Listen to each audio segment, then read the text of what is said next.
Hello and welcome to Creative Momentum with Meg Dunley. Thank you for listening. Today is the 23rd episode of the Chateau season. The Chateau season features artists and writers who were at Chateau in France in July 2025, and it features interviews with each of them. Today is with Tatyana Anderson. Tatyana Anderson is a third generation couturier from Melbourne. She's lived in Melbourne for 36 years. She has works across boutique couture, fashion, silk, flowers, beading, embroidery, pattern making. While she was at the Chateau, she was busy working on some silk flowers, and they were an eye to behold. I will have images in the show notes so that you can see them because they are absolutely stunning. Our conversation talks around things like what her creative process is with fabric and listening to what it wants to become, which I really loved because I used to have my own little fashion business many years ago. We talked about the story that the fabric that insisted on being a corset instead of a dress, and how to use whiteboards and inspiration boards to manage her deadlines, and some wisdom about her second attempt at running a business. I loved chatting with Tatyana and seeing her silk flower work, and I really hope you enjoy this episode. Just while I've got you, this is, as I said, the second last episode of this season, which means the next season is going to be coming up soon. Next season is featuring Australian writers and artists. I've already got some guests lined up, very exciting guests. Got a couple of acclaimed Australian authors who I know you will love. A couple who are singers, musicians and artists, an illustrator, some visual artists, and so much more. If you would like to get onto this podcast, I would love to have you. So please just click on I'll have the details in the show notes about how to do that. There's an expression of interest form, which just basically comes to me to give me your details, and then we can set up a time to chat. It's a less than a half-hour interview and it's a lot of fun. I hope you enjoy this episode, and I will see you on the other side. Okay, here we are. Hi Tatyana.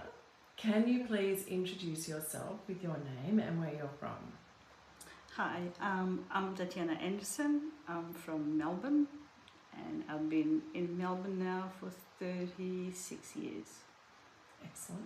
And can you please tell me what your creative discipline is? Okay, I am a third generation couturier. I'm also do silk flowers, which is what I've been doing in Chateau on this residence. I bead, I embroider, I do patterns, so yeah, everything. Excellent, excellent.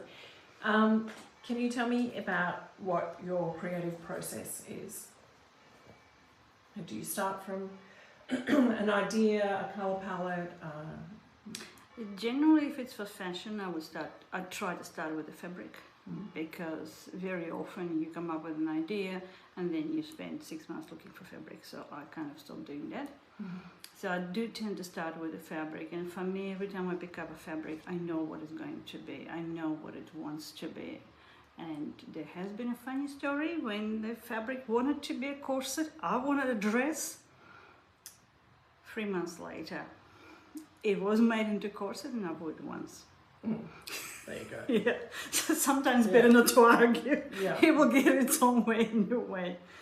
Yeah. For the flowers, because I come from the school of more realistic flowers, I tend to start with a live flower. I tend to take a lot of photos, even if they're not going to be used eventually, but just to understand the structure, the color, the depth, and then the variations. Even in camellias, if we talk about doing realistic camellias rather than the Chanel tweed ones, you will notice there is such a large variation. So, you kind of pick what you like, thank God. In flowers, you're allowed to do that. For everything else, it's probably more driven. If we're talking about custom-made clothes, so bespoke, that is very much driven by the clients. They tend to come up either with fabric or with an idea, and then we work with that to make sure that they get their dream garment. Tell me about what your routine is for your creativity. Yeah. Basically, there's no routine. Because I also do other work, I have to kind of fit in between a life, unfortunately, sometimes. But what I tend to do is we always have a plan on our whiteboard, and that would cover, at least a month, sometimes two, because if we have orders, there's obviously deadlines that have to be met. If we're doing a runways or shows, that's also a quite very strict deadline, so those ones usually on the board so people can see what we're working towards. We also tend to put a lot of sketches on our inspiration board so everybody can see where we're going and what the next crazy thing that Tatyana gonna make them do.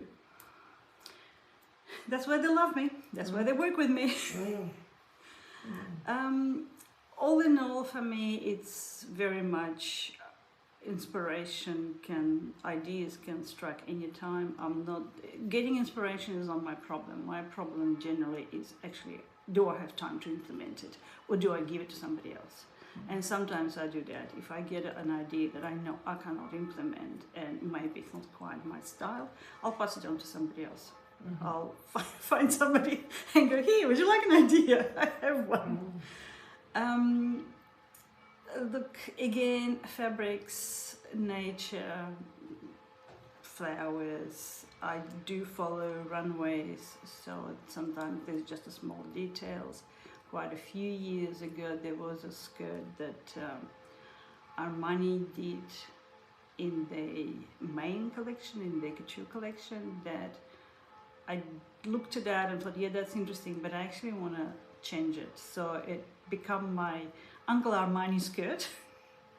It was totally different make and everything else, but that was just a moment when it was like, ooh, I would like to try something like that. Yeah. If you were to be having a conversation with someone who's just like at the beginning of exploring their creativity, what pearl of wisdom would you want to pass on to them? Find your crowd, find your supporters. Always don't bother talking to people who don't understand and don't support. They will never change. Just kind of accept it. But find people who will support you, who will be there for you on those days when you kind of go, I don't want to do this anymore. It's going to happen to you, We're all humans. Another thing that I found very important on my second attempt at running a business is to write down why you're doing it. Because again, you're going to have those days when you will be looking at your work and it doesn't matter what it is. And you'll be looking at it and going, it's shit. I'm not good enough. And why am I doing it? And that's when you pull out that piece of paper. You look at it and go, oh yeah, that's why I'm doing it. It'll make your life a little bit easier. I love that, because a lot of the people I work with, I get them to actually drill down to why they're doing it, because I think once we connect that why, we actually create more, more things that are personal to us, and where we create better things.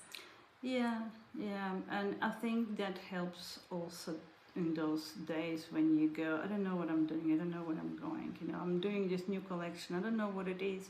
You always want to go back to your why. Are you doing it to sell thousands into, let's say, Maya, or are you doing it to be very small boutique somewhere in the middle of nowhere where people just discover you? Or are you making one-offs and your main purpose in doing it is to create beauty? Why you're doing it? Once you figure that out, everything else is easy. Yeah, and I think that goes across all of the creative I think it is areas. Because it's very hard to paint, at least for me, very hard to paint a painting not understanding why I'm doing it. Yeah. And sometimes it's simply because I want to try a new technique on the flowers, but rather than going and using expensive silk, I'll do it on a piece of paper to see how it looks before I go and start butchering. And that's what you're doing now? Well, the moment I'm painting, I've done the experiments and they're already in the bin. So I painted the petals last night, they dried up, and now I can see the little tiny bits that need to be corrected. So I'll go through and fix that up before I will start assembling. Thank you so much for your time, Tatyana. My pleasure. Okay, here we are. Hi, Tatyana. Can you please introduce yourself with your name and where you're from? How good was that? I loved Tatyana. I actually caught up with her recently and she was wearing her signature flowers on her dress. It was an incredibly beautiful dahlia, white cream silk dahlia, absolutely stunning. I'll pop a picture in of that as well. I loved her advice about, you know, finding that supportive community, and that's a message that I have heard over and over again. And if you've been listening to these episodes, you will have heard that over and over again. Community is such an important part of being a creative, and you know, without it, we do feel quite alone because creativity can be a very lonely thing. So please do look for a community that supports you, or reach out to me because I do have that.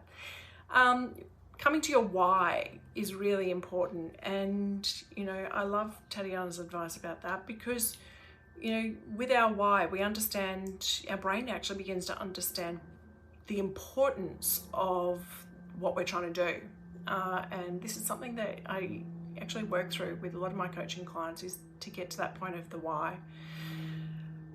The why also helps us to be able to return to that on the difficult days, because let's face it, we all have them, and you know, and it helps sustain us for a creative practice. That her reminder of connecting to why you're doing your work, whether it's selling money, selling thousands, or being a small boutique, or just to simply create beauty. It just kind of cuts through that noise and helps everything else fall in place. I love Tatyana's willingness to pass on ideas when she knows she can't implement them or they're not quite her style. You know, it demonstrates that beautiful, generous, collaborative spirit, which, you know, we need more of in the creative world. And when we do have it, it is a great thing to see. And I also love her wisdom about experimenting on paper before using the expensive silk. Test things before putting it out there, and it just takes that pressure off perfection. You know, let's let go of perfection and instead just make some progress. I really loved that interview. I hope you love it too. And if you want to find out more about Tatyana and her work, please check out the details in the show notes. And before we wrap up, I just want to let you know that I do have a couple of spots left at my upcoming writing retreat in February. And so if you're looking for some dedicated time and space to focus on your creative work, this could be the thing for you. It is 4 days, 3 nights, fully catered, all the things. You get a coaching session, loads of time for writing, and some optional workshops. I'm also running I'll put the link to that in the notes. I'm also running a masterclass for creatives next Monday, Monday the 2nd of February, about creative risk-taking and why it's so important for our creativity. This ties in beautifully with Tatyana's message about finding your why and pushing through those difficult creative days. You can find links to all of these things in the show notes. And of course, if you like this episode, please do like, share, subscribe, follow, and this helps more creatives find their way into their creativity. Until next time, keep building your own creative momentum. See you later.